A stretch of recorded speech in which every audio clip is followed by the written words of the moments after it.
ఏదైతే ప్రస్తుతం దేశంలో జరుగుతున్నటువంటి అశాంతి పరిణామాల నుంచి శాంతిని కోరుకునే దేశం కాబట్టి భారతదేశం, దానిలో భాగంగా అలానే ఏదైతే సింధూర్ ఆపరేషన్ జరిగిందో దాంట్లో పాల్గొన్నటువంటి వీరమరణం పొందినటువంటి వారందరికీ కూడా ఆత్మస్థైర్యాన్ని కలిగించాలని, నాయకులందరికీ కూడా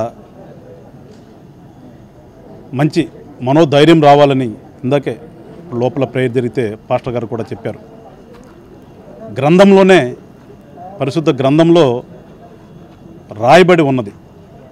ఆనాడు అంటే మనం వెనకటి అన్నీ కూడా కుట్టిపారుస్తుంటాం, కానీ అప్పుడే దేశంలో ఉన్నటువంటి నాయకుల గురించి కానీ ప్రజలను పరిపాలిస్తున్నటువంటి రాజుల గురించి కూడా ఇప్పుడు కూడా ప్రజలు ప్రేయర్ చేయాలి.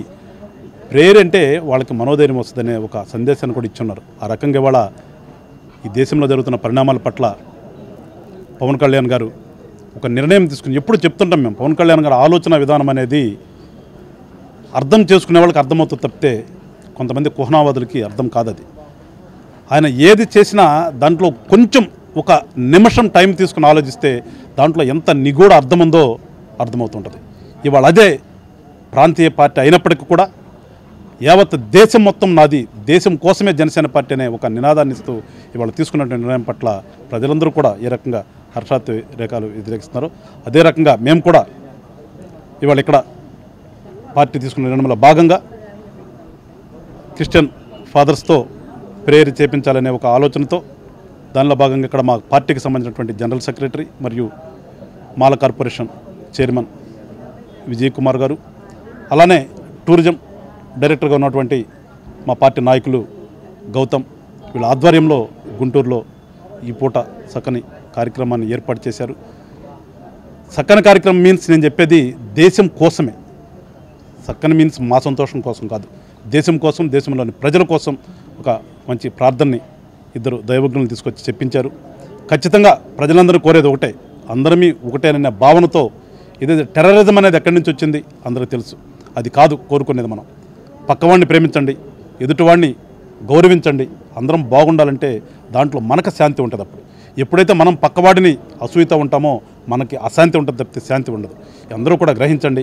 మరి ముఖ్యంగా చనిపోయినటువంటి వీర మరణం పొందినటువంటి సైనికులందరికీ కూడా జనసేన పార్టీ తరఫున నివాళులు అర్పిస్తూ, మరి ముఖ్యంగా ఆంధ్ర రాష్ట్రం నుంచి సత్యసాయి జిల్లాలో చనిపోయినటువంటి మురళీ నాయక్ కుటుంబానికి ఆ దేవుడు ధైర్యం ఇవ్వాలని, వాళ్ళ తల్లిదండ్రులకి ఇద్దరికి కూడా మనోనిబ్బరం ఇవ్వాలని, అదేవిధంగా జనసేన నాయకులు కార్యకర్తలు ఎప్పుడూ కూడా ఆ కుటుంబానికి అండగా ఉంటారు. మీరు శేష జీవితం గడిపేంతవరకు కూడా పార్టీ నుంచి మీకు అండదండలు ఉంటాయి. మేమేదో ఈ రోజున భావోద్వేగంతో మాట్లాడి వెళ్ళిపోయేటటువంటి తత్వం జనసేన పార్టీలో లేదు. జనసేన పార్టీ నాయకుడు ఆదేశాల మేరకు ఖచ్చితంగా మీ వెంట ఉంటామని చెప్పేసి ఆ కుటుంబానికి కూడా తెలియజేస్తూ, మరొకసారి ప్రజలందరూ కూడా శాంతిని కాంక్షించండి, శాంతి కోసం మీరు ప్రేయర్ చేయండి. ఖచ్చితంగా మన దేశం బాగుంటుంది. మన దేశం బాగున్నప్పుడు ఖచ్చితంగా ప్రపంచవ్యాప్తంగా ఉన్నటువంటి అందరం కూడా కలిసిమెలిసి ఉంటామని చెప్పేసి మరొకసారి తెలియజేస్తూ, ఇంత మంచి కార్యక్రమాన్ని ఏర్పాటు చేసిన మా ఇద్దరు నాయకులు కూడా, మరీ ముఖ్యంగా పార్టీ ఆలోచన విధానాన్ని ఎప్పుడు కూడా ముందుకు తీసుకెళ్లేటువంటి పవన్ కళ్యాణ్ గారికి కృతజ్ఞతలు తెలియజేసుకుంటూ సెలవు తీసుకుంటాను. జై హింద్. జనసేన పార్టీ అధ్యక్షులు, రాష్ట్ర ఉప ముఖ్యమంత్రి వర్యులు గౌరవనీయులు శ్రీ పవన్ కళ్యాణ్ గారి యొక్క ఆదేశాల మేరకు దేశ సమగ్రతను కాపాడటం కోసం, అలాగే జనసేన పార్టీ నిరంతరం కూడా దేశ సమగ్రత కోసం, దేశభక్తిని పౌరుల్లో పెంపొందించే క్రమంలో తన సిద్ధాంతాలకు అనుగుణంగా పనిచేస్తుందని చెప్పి నిరూపించడం కోసం ఏదైతే ఆపరేషన్ సింధూర్లో భాగంగా ఈరోజు టెర్రరిజం ఏ రూపంలో కూడా ఉండకూడదు, దాన్ని పూర్తిగా నశింపజేయాలన్న ఉద్దేశంతో ఏదైతే భారత ప్రభుత్వం ఈరోజు ఆపరేషన్ సింధూర్ పేరుతోటి ఈరోజు టెర్రరిజం మీద ఉక్కుపాదం మోపుతూ ప్రయత్నం చేస్తూ ఉందో, దానికి మద్దతుగా సైనికులందరికీ కూడా శక్తినివ్వాలి, వారికి నైతిక బలాన్ని ఇవ్వాలి. అలాగే దేశ ప్రధాని నరేంద్ర మోడీ గారి నాయకత్వం కూడా మరింత బలోపేతం అవ్వాలన్న ఉద్దేశంతో సర్వమత ప్రార్థనలు చేపట్టడం జరిగింది. దాంట్లో భాగంగా ఈరోజు గుంటూరు పట్టణంలోని ఆంధ్ర క్రిస్టియన్ కళాశాలలో ఉన్న ఆడిటోరియంలో ఈరోజు క్రైస్తవ మత ఆచారం ప్రకారం ఇక్కడ ప్రార్థనా కూటమి ఏర్పాటు చేయడం జరిగింది.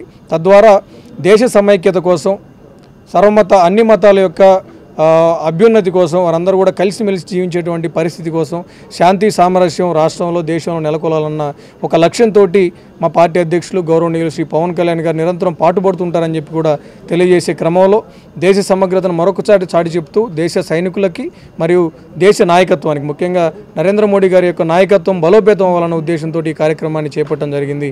రానున్న రోజుల్లో దేశంలో శాంతి సుస్థిరతలు ఏర్పడాలని చెప్పి జనసేన పార్టీ తరఫున ప్రగాఢంగా విశ్వసిస్తా ఉన్నాం. Thank you. చూసారు కదండి, మరి ఈ వీడియో కనుక మీకు నచ్చినట్లయితే ఒక లైక్ కొట్టేసి మీ అభిప్రాయాన్ని కూడా కామెంట్ బాక్స్లో తెలియజేస్తూ ఇలాంటి ఇంట్రెస్టింగ్ అప్డేట్స్ కోసం మా ఛానల్ని సబ్స్క్రైబ్ చేసుకోండి.